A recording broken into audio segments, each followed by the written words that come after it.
Hi guys, welcome back to Junaid TechWala.com. In this video, I will show you how we can take the passwords backup from this Bitwarden password manager. The problem is we can't take the backup on application itself because here we don't have any options to export our credentials secure notes. So anyhow, we need to take on the backup on the browser itself.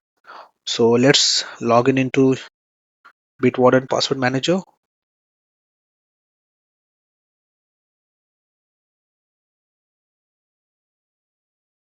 Enter your master password.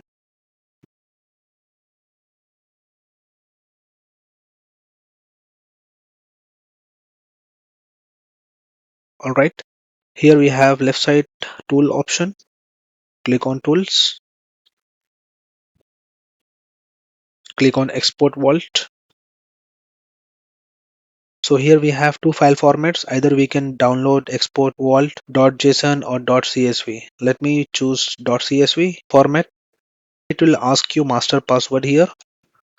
Let me again put the master password. Yeah, that's it.